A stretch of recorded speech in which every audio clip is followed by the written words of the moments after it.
Hello friends, welcome to my channel Aarambh classes. आज के इस वीडियो में हम लोग एनसीईआरटी 360 डिग्री के पॉलिटिकल साइंस के क्वेश्चंस का डिस्कशन आपके साथ करेंगे। इस बुक में क्लास 6 से लेकर 12 तक पॉलिटिकल साइंस के सभी चैप्टर्स के पेज बाय पेज क्वेश्चंस दिए हुए हैं, जो सभी एग्जाम्स के लिए बहुत ही यूज़फुल है। तो बिना देर किए चलिए आज का ये वीडियो शुरू करते हैं। क्लास 11 के चैप्टर 4 तक के क्वेश्चंस का डिस्कशन हम लोगों ने इस सीरीज़ के प्रीवियस पार्ट में कर लिया है। आज हम लोग चैप्टर 5 विधायिका के रिमेनिंग क्वेश्चंस का डिस्कशन आपके साथ करेंगे।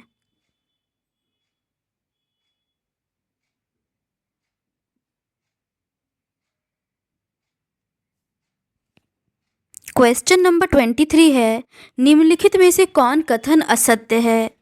पहला है, उपराष्ट्रपति को हटाने का प्रस्ताव केवल लोकसभा में ही लाया जा सकता है। दूसरा है, लोकसभा की शक्तियां के अंतर्गत संविधान में संशोधन करती हैं। इसका सही आंसर है ऑप्शन ए, केवल पहला कथन सही है।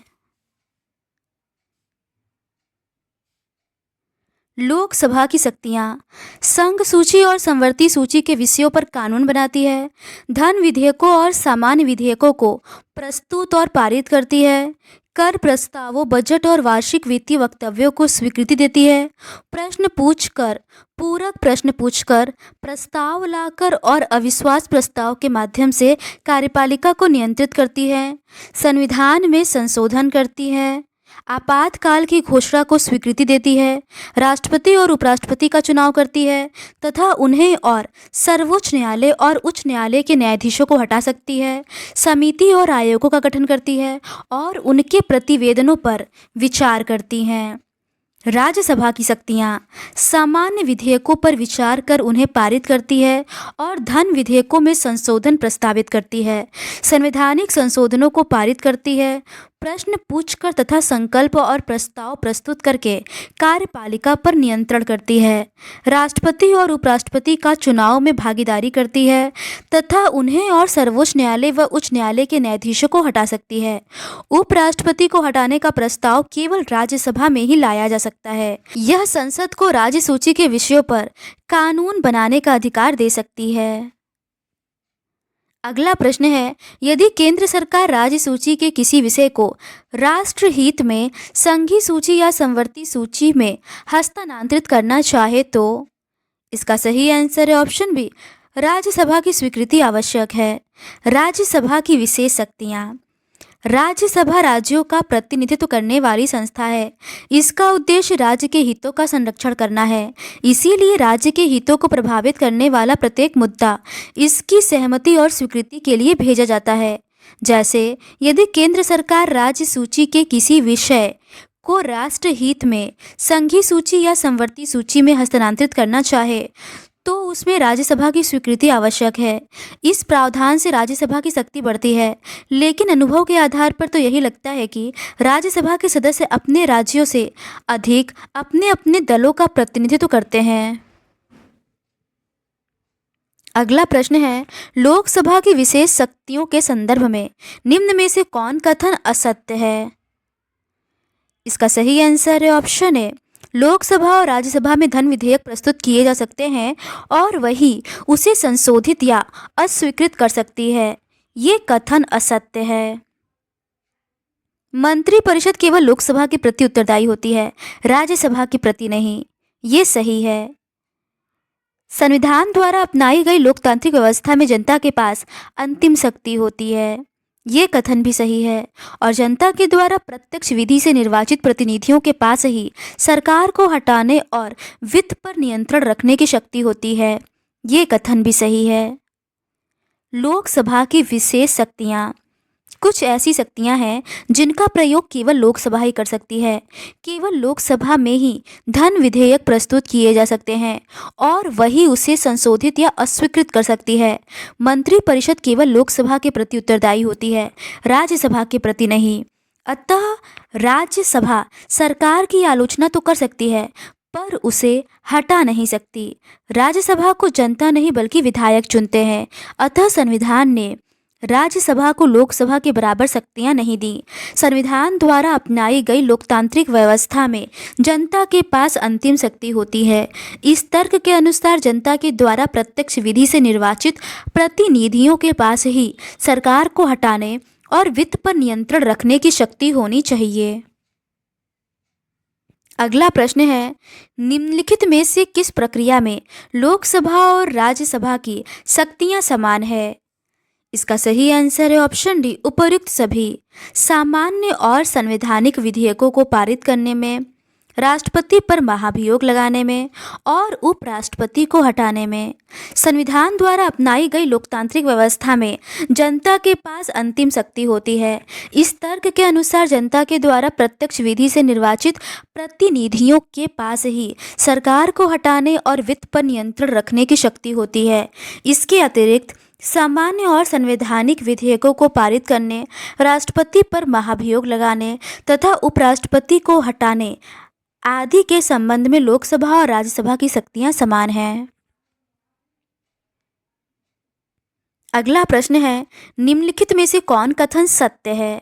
पहला है, मंत्री के अतिरिक्त कोई और सदस्य विधेयक पेश करे तो ऐसे विधेयक को निजी सदस्यों का विधेयक कहते हैं। दूसरा है, मंत्री के द्वारा प्रस्तुत विधेयक को सरकारी विधेयक कहते हैं। इसका सही आंसर है ऑप्शन सी, पहला और दूसरा दोनों ही कथन सही है। प्रस्तावित कानून के प्रारूप को विधेयक कहते हैं। विधेयक कई तरह के हो सकते हैं।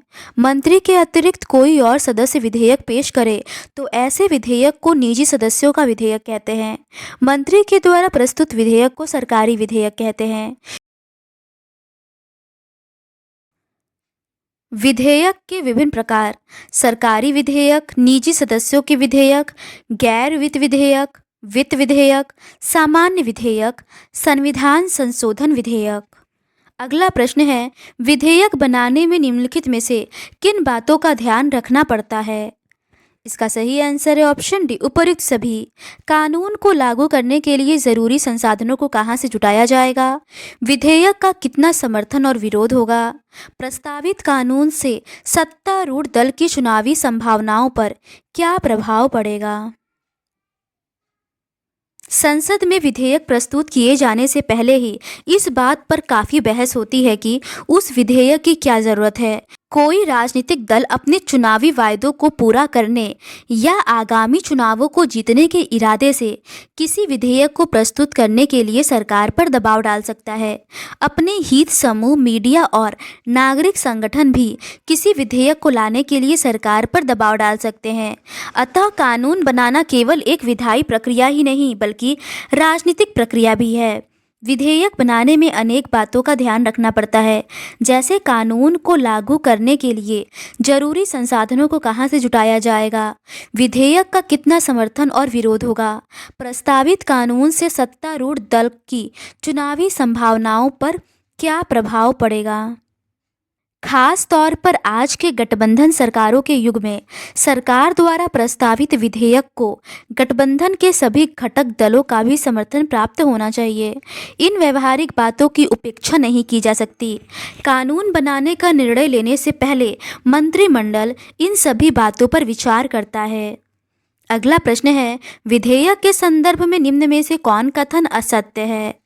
पहला है, किसी विधेयक को लागू होने के लिए इसका किसी एक सदन में पास होना जरूरी है।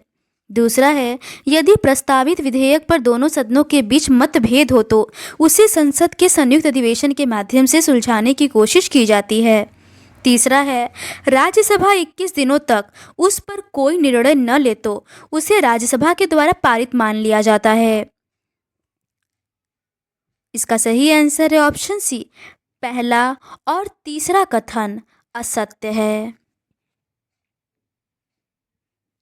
किसी विधेयक को लागू होने के लिए इसका दोनों सदनों में पास होना जरूरी है, लेकिन यदि प्रस्तावित विधेयक पर दोनों सदनों के बीच मतभेद हो तो उसे संसद के संयुक्त अधिवेशन के माध्यम से सुलझाने की कोशिश की जाती है। पहले जब भी ऐसे मतभेदों को सुलझाने के लिए संसद का संयुक्त अधिवेशन बुलाया गया। निर्णय हमेशा ही लोकसभा के पक्ष में गया, लेकिन धन विधेयक के मामले में राज्यसभा उसे या तो स्वीकार कर सकती है या संशोधन प्रस्तावित कर सकती है, लेकिन वह धन विधेयक को अस्वीकार नहीं कर सकती। यदि राज्यसभा 14 दिनों तक उस पर कोई निर्णय न ले तो उसे राज्यसभा के द्वारा पारित मान लिया जाता है। विधेयक के बारे में राज्यसभा द्वारा प्रस्तावित संशोधनों को लोकसभा मान भी सकती है और नहीं भी। अगला प्रश्न है, लघु विधायिका से आप क्या समझते हैं? इसका सही आंसर है ऑप्शन बी, संसदीय समितियों में सभी संसदीय दलों को प्रतिनिधित्व प्राप्त होता है। विधेयकों पर विचार विमर्श अधिकतर संसदीय समितियों में होता है। समिति की सिफारिशों को सदन को भेज दिया जाता है। इन समितियों में सभी संसदीय दलों को प्रतिनिधित्व प्राप्त होता है। इसी कारण इन समितियों को लघु विधायिका भी कहते हैं। यह कानून निर्माण की प्रक्रिया का दूसरा चरण है। तीसरे और अंतिम चरण में विधेयक पर मतदान होता है। जब कोई सामान्य विधेयक एक सदन द्वारा पारित कर दिया जाता है, तब उसे दूसरे सदन में भेज दिया जाता है। दूसरे सदन में भी वह इसी प्रक्रिया से गुजरता है। अगला प्रश्न है, धन विधेयक राज्यसभा में पेश नहीं किया जाएगा। इसका वर्णन संविधान के किस अनुच्छेद में है? इसका सही आंसर है ऑप्शन बी, अनुच्छेद 109। अनुच्छेद 109 धन विधेयकों के संबंध में विशेष प्रक्रिया। धन विधेयक राज्यसभा में पेश नहीं किया जाएगा। अगला प्रश्न है, जब कोई विधेयक संसद के दोनों सदनों द्वारा पारित कर दिया जाता है, तब उसे निम्न में से किसकी स्वीकृति के बाद वह विधेयक कानून बन जाता है? इसका सही आंसर है ऑप्शन सी, राष्ट्रपति। जब कोई विधेयक संसद के दोनों सदनों द्वारा पारित कर दिया जाता है, तब उसे राष्ट्रपति की स्वीकृति के लिए भेज दिया जाता है। राष्ट्रपति की स्वीकृति के बाद वह विधेयक कानून बन जाता है। अगला प्रश्न है, संसदीय लोकतंत्र में कार्यपालिका बनती है। इसका सही आंसर है ऑप्शन ए, जिस दल या दलों के गठबंधन को लोकसभा में बहुमत हासिल होता है। संसद कार्यपालिका को कैसे नियंत्रित करती है? जिस दल या दलों के गठबंधन को लोकसभा में बहुमत हासिल होता है, उसी के सदस्यों को मिलाकर संसदीय लोकतंत्र में कार्यपालिका बनती है। संभव है कि बहुमत की ताकत पाकर यह कार्यपालिका अपनी शक्तियों का मनमाना प्रयोग करने लगे। ऐसी स्थिति में संसदीय लोकतंत्र मंत्रिमंडल को तानाशाही में बदल सकता है, जिसमें मंत्रिमंडल जो कहेगा सदन को वही मानना पड़ेगा। जब संसद सक्रिय और सचेत होगी, तभी वह कार्यपालिका पर नियमित और प्रभावी नियंत्रण रख सकेगा। संसद अनेक विधियों का प्रयोग कर कार्यपालिका को नियंत्रित करती है, लेकिन इसके लिए जरूरी है कि सांसदों और विधायकों को जनप्रतिनिधियों के रूप में प्रभावी और निर्भीक रूप से काम करने की शक्ति और स्वतंत्रता हो। उदाहरण के लिए, विधायिका में कुछ भी कहने के बावजूद किसी सदस्य के विरुद्ध कोई कानूनी कार्यवाही नहीं की जा सकती। इसे संसदीय विशेषाधिकार कहते हैं। विधायिका के अध्यक्ष को संसदीय विशेषाधिकार के हनन के मामले में अंतिम निर्णय लेने की शक्ति होती है। अगला प्रश्न है, संसदीय विशेषाधिकार से क्या तात्पर्य है? इसका सही आंसर है ऑप्शन बी, विधायिका में कुछ भी कहने के बावजूद किसी सदस्य के विरुद्ध कोई कानूनी कार्यवाही नहीं की जा सकती। विधायिका में कुछ भी कहने के बावजूद किसी सदस्य के विरुद्ध कोई कानूनी कार्यवाही नहीं की जा सकती। इसे संसदीय विशेषाधिकार कहते हैं। विधायिका के अध्यक्ष को संसदीय विशेषाधिकार के हनन के मामले में अंतिम निर्णय लेने की शक्ति होती है। ऐसे विशेषाधिकारों का उद्देश्य यह है कि सांसद और विधायक अपनी जनता का ठीक से प्रतिनिधित्व कर सकें और कार्यपालिका पर प्रभावी नियंत्रण रख सकें। अगला प्रश्न है, संसदीय लोकतंत्र में विधायिका निम्न में से किस तरीके से कार्यपालिका की जवाबदेही को सुनिश्चित करने का काम करती है? इसका सही आंसर है ऑप्शन डी, उपर्युक्त सभी। अविश्वास प्रस्ताव, वित्तीय नियंत्रण और बहस और चर्चा। संसदीय नियंत्रण के साधन। संसदीय लोकतंत्र में विधायिका अनेक स्तरों पर कार्यपालिका की जवाबदेही को सुनिश्चित करने का काम करती है। यह काम नीति निर्माण, कानून या नीति को लागू करने और कानून या नीति के लागू होने की बाद वाली अवस्था यानी किसी भी स्तर पर किया जा सकता है। विधायिका यह काम कई तरीकों से करती है: बहस और चर्चा, कानूनों की स्वीकृति या अस्वीकृति, वित्तीय नियंत्रण, अविश्वास प्रस्ताव। अगला प्रश्न है, संसद के अधिवेशन के समय प्रतिदिन डैश आता है जिसमें मंत्रियों को सदस्यों के तीखे प्रश्नों का जवाब देना पड़ता है। इसका सही आंसर है ऑप्शन सी, प्रश्नकाल। प्रश्नकाल, संसद के अधिवेशन के समय प्रतिदिन प्रश्नकाल आता है जिसमें मंत्रियों को सदस्यों के तीखे प्रश्नों का जवाब देना पड़ता है। अगला प्रश्न है, किस काल में सदस्य किसी भी महत्वपूर्ण मुद्दे को उठा सकते हैं पर मंत्री इसका उत्तर देने के लिए बाध्य नहीं है? इस काल को जानते हैं। इसका सही आंसर है ऑप्शन ए, शून्यकाल। शून्यकाल, इसमें सदस्य किसी भी महत्वपूर्ण मुद्दे को उठा सकते हैं पर मंत्री उसका उत्तर देने के लिए बाध्य नहीं है। अगला प्रश्न है, निम्न में से कौन कारक सरकार की कार्यपालिका और प्रशासकीय एजेंसियों पर निगरानी रखने का सबसे प्रभावी तरीका है? इसका सही आंसर है ऑप्शन सी, प्रश्नकाल। प्रश्नकाल सरकार की कार्यपालिका और प्रशासकीय एजेंसियों पर निगरानी रखने का सबसे प्रभावी तरीका है। संसद के सदस्यों ने प्रश्नकाल में गहरी रुचि दिखाई है और इस समय सदन में सबसे ज़्यादा उपस्थिति रहती है। ज़्यादातर प्रश्न लोक अभिहित के विषयों जैसे मूल्य वृद्धि, अनाज की उपलब्धता, समाज के कमजोर वर्गों के विरुद्ध अत्याचार, दंगे, कालाबाजारी आदि पर सरकार से सूचनाएं मांगने के लिए होते हैं। इसमें सदस्यों को सरकार की आलोचना करने और अपने निर्वाचन क्षेत्र की समस्याओं को उठाने का अवसर मिलता है। प्रश्नकाल के दौरान वाद विवाद इतने तीखे हो जाते हैं कि अनेक सदस्यों द्वारा अपनी बात रखने के लिए प्रायः ऊंची आवाज में बोलना, अध्यक्ष के आसन के पास चले जाना तथा सदन में बहिर्गमन करने जैसी घटनाएं देखी जा सकती हैं। इससे सदन का बहुत समय बर्बाद हो जाता है। लेकिन इसी के साथ हमें यह नहीं भूलना चाहिए कि ये सभी कदम सरकार से रियायत प्राप्त करने के राजनीतिक तरीके हैं और इससे कार्यपालिका का उत्तरदायित्व सुनिश्चित होता है। अगला प्रश्न है, कोई भी विधेयक निम्नलिखित में से किसके स्वीकृति के बाद ही कानून बन पाता है? इसका सही आंसर है ऑप्शन डी, संसद। कानूनों की स्वीकृति या अस्वीकृति, कानूनों को मंजूरी देने या नामंजूर करने का अधिकार भी संसद के पास होता है। इसके अधिकार के द्वारा भी संसद कार्यपालिका का नियंत्रण करती है। कोई भी विधेयक संसद की स्वीकृति के बाद ही कानून बन पाता है। जिस सरकार को विधायिका में मन माफिक बहुमत होता है उसके लिए संसदीय स्वीकृति प्राप्त करना कठिन नहीं, लेकिन यह मानकर नहीं चला जा सकता कि यह स्वीकृति मिल ही जाएगी। इस सहमति के लिए शासक दल या गठबंधन के विभिन्न सदस्यों तथा सरकार और विपक्ष के बीच गंभीर मोल तोल और समझौते होते हैं।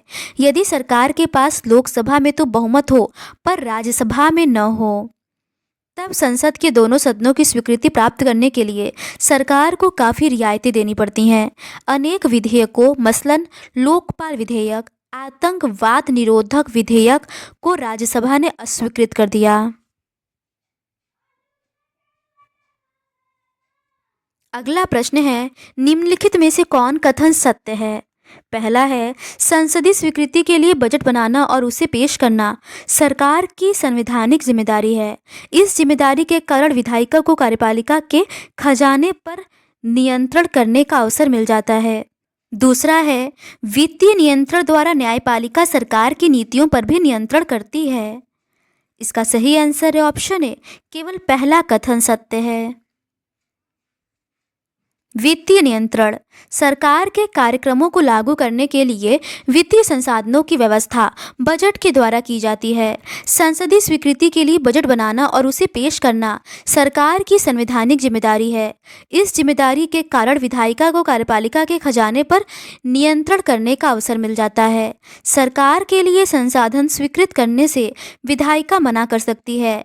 ऐसा इसलिए नहीं हो पाता है क्योंकि कार्यपालिका को विधायिका से बहुमत प्राप्त होता है। फिर भी धन स्वीकृत करने से पहले लोकसभा सरकार द्वारा धन मांगने के कारणों पर चर्चा कर सकती है।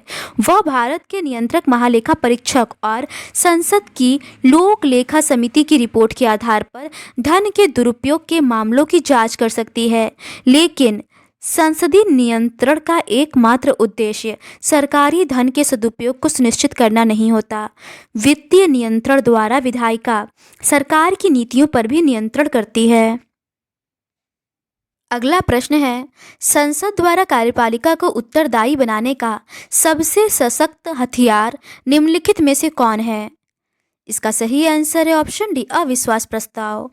अविश्वास प्रस्ताव संसद द्वारा कार्यपालिका को उत्तरदायी बनाने का सबसे सशक्त हथियार अविश्वास प्रस्ताव है। लेकिन जब तक सरकार को अपने दल अथवा सहयोगी दलों का बहुमत प्राप्त हो, तब तक सरकार को हटाने की सदन की यह शक्ति वास्तविक कम, काल्पनिक ज़्यादा होती है।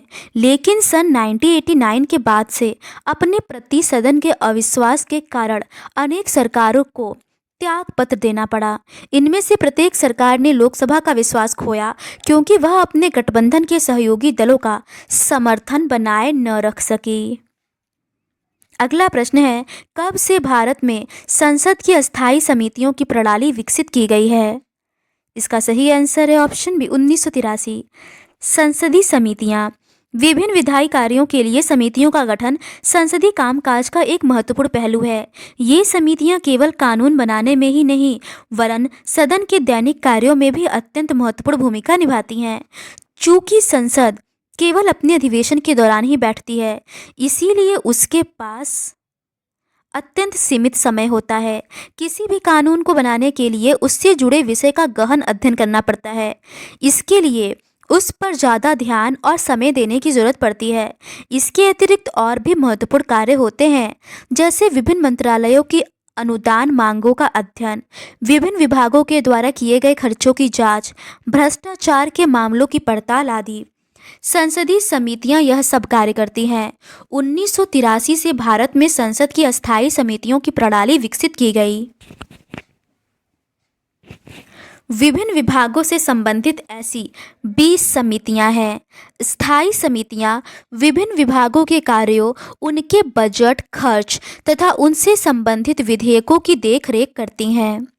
अगला प्रश्न है, संयुक्त संसदीय समितियों का गठन किसी विधेयक पर निम्न में से किसके द्वारा किया जा सकता है? इसका सही आंसर है ऑप्शन सी, ए और बी दोनों। संयुक्त चर्चा और वित्तीय अनियमितताओं की जांच। अस्थायी समितियों के अतिरिक्त अपने देश में संयुक्त संसदीय समितियों का भी अत्यंत महत्वपूर्ण स्थान है। इन समितियों में संसद के दोनों सदनों के सदस्य होते हैं। संयुक्त संसदीय समितियों का गठन किसी विधेयक पर संयुक्त चर्चा अथवा वित्तीय अनियमितताओं की जांच के लिए किया जा सकता है। अगला प्रश्न है, निम्न में से कौन विधायिका की कार्यवाही के मामले में सर्वोच्च अधिकारी होता है? इसका सही आंसर है ऑप्शन सी, सदन का अध्यक्ष। संसद स्वयं को कैसे नियंत्रित करती है? संसद बहस मुबाहिसे का मंच है। बहस मुबाहिसे के जरिए ही संसद अपने सभी ज़रूरी काम को अंजाम देती है। यह सार्थक और अनुशासित ढंग से होना जरूरी है ताकि संसद की कार्यवाही आसानी से चले और उसकी गरिमा बनी रहे। खुद संविधान में संसद की कार्यवाही को सुचारू ढंग से चलने के लिए प्रावधान बनाए गए हैं। सदन का अध्यक्ष विधायिका की कार्यवाही के मामले में सर्वोच्च अधिकारी होता है। अगला प्रश्न है, दल बदल के संदर्भ में निम्न में से कौन कथन असत्य है? इसका सही आंसर है ऑप्शन सी, राष्ट्रपति दल बदल से संबंधित विवादों पर अंतिम निर्णय लेता है। यदि यह सिद्ध हो जाए कि किसी सदस्य ने दल बदल किया है तो उसकी सदन की सदस्यता समाप्त हो जाती है। एक और तरीके से भी सदन का अध्यक्ष अपने सदस्यों के व्यवहार को नियंत्रित करता है। दल बदल निरोधक कानून, विधायिका के अधिकतर सदस्य किसी न किसी दल के टिकट पर चुने जाते हैं।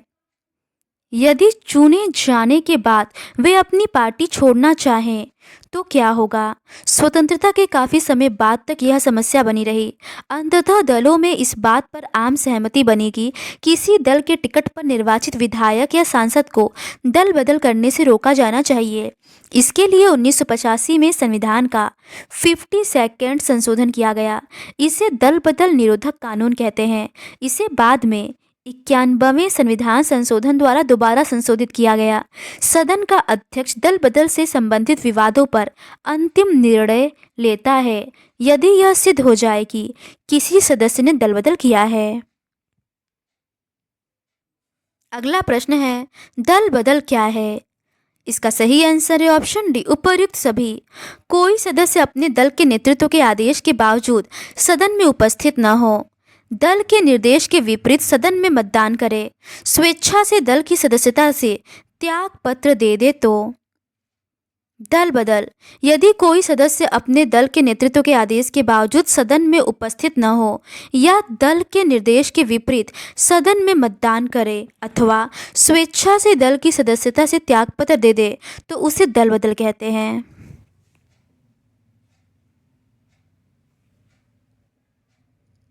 तो आज के इस वीडियो में बस इतना ही। इस सीरीज़ के नेक्स्ट पार्ट में हम लोग चैप्टर 6 न्यायपालिका से रिलेटेड क्वेश्चंस का डिस्कशन आपके साथ करेंगे। अगर आपको ये सीरीज़ पसंद आती है तो please do subscribe to my channel and like this video. Thank you.